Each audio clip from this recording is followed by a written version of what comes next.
আট প্রকার নারীকে আল্লাহ নিয়ে ভালোবাসে। এই আটটা গুণ যদি কোনো নারীর মধ্যে থাকে, আল্লাহ নবী বলছে আল্লাহ পাক স্বয়ং নিজে তাকে ভালোবাসে। আর আল্লাহ যখন কোনো ব্যক্তিকে ভালোবাসে তখন ফেরেশতারাও তাকে ভালোবাসে, এবং ফেরেশতারা গোটা পৃথিবীর মানুষগুলোকে জানিয়ে দেয়, গোটা পৃথিবীর মানুষের অন্তরের মধ্যে তার ভালোবাসাটা ঢুকিয়ে দেয়।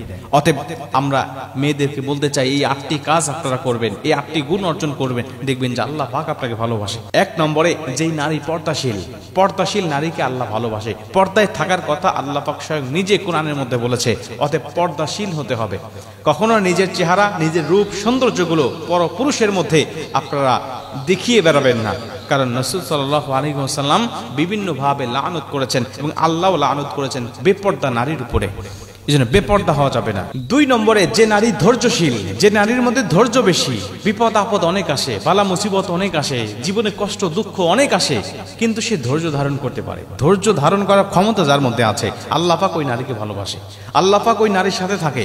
এজন্য মা বোনদেরকে বলতে চাই, ধৈর্য একটা বিশাল গুণ। ইন্নাল্লাহা মাআস সাবিরিন, আল্লাহ পাক ধৈর্যশীলদের সাথে থাকে। আপনি ধৈর্য ধারণ করেন, দেখবেন আপনার দুঃখ কষ্ট আস্তে আস্তে দূর হয়ে গেছে, আপনার বিভিন্ন বালা মুসিবত আপনার কাছ থেকে দূরে চলে গেছে। এজন্য ধৈর্য ধারণ করবেন, আপনার সংসারেও শান্তি আসবে, আল্লাহও আপনাকে ভালোবাসবে। তিন নম্বরে, যে নারী ক্ষমাশীল, যে নারী ক্ষমা করে দেয়, মানুষকে ক্ষমা করতে ভালোবাসে। স্বামী অপরাধ করেছে, ক্ষমা করে দিয়েছে। সন্তান অপরাধ করেছে, ক্ষমা করে দিয়েছে। শ্বশুর শাশুড়ি তার সাথে ভালো ব্যবহার করে না, কিন্তু ক্ষমা করে দিয়েছে। সব কিছু ক্ষমা করতে জানে, এই নারীকে আল্লাহ ভালোবাসে। কিন্তু এই নারীকে আল্লাহ কেন ভালোবাসে জানেন? কারণ এই গুণ সকলে অর্জন করতে পারে না। শ্বশুর শাশুড়ি যদি একটু খারাপ আচরণ করে, একটু ভুল করে, তাহলে দেখবেন যে এই কথাটা অনেক দিন পর্যন্ত তার অন্তরে জমিয়ে রাখে এবং তাদের সাথে উল্টা বিহেভ করে, খারাপ আচরণ করে। ওই নারীকে আল্লাহ ভালোবাসে না। মা বোনদেরকে বলতে চাই, এজন্য ক্ষমা করতে শিখুন। সে যে কেউ হোক না কেন, ক্ষমা করতে শিখুন। ক্ষমা করতে পারলেই আল্লাহ আপনাকে ভালোবাসবে। 4 নম্বরে, যে নারী বেশি বেশি আল্লাহর কাছে তওবা করে। আল্লাহর কাছে তওবা করা নারীকে আল্লাহ সবচেয়ে বেশি ভালোবাসে। ইল্লা মান তাবা ওয়া আমানা ওয়া আমিলা আমালান সলিহা ফাউলাইকা ইউবাদদিলুল্লাহু সাইয়্যাতিহিম হাসানাত। আল্লাহ পাক বলেন, যারা তওবা করে ফিরে আসে, ভালো কাজ করে, আমি আল্লাহ পাক তাদের গুনাহগুলোকে সওয়াব দ্বারা বদল করে দেই। এজন্য তওবা করতে হবে। তওবাকারী নারী পুরুষকে আল্লাহ উভয়কেই আল্লাহ পাক ভালোবাসে। 5 নম্বরে,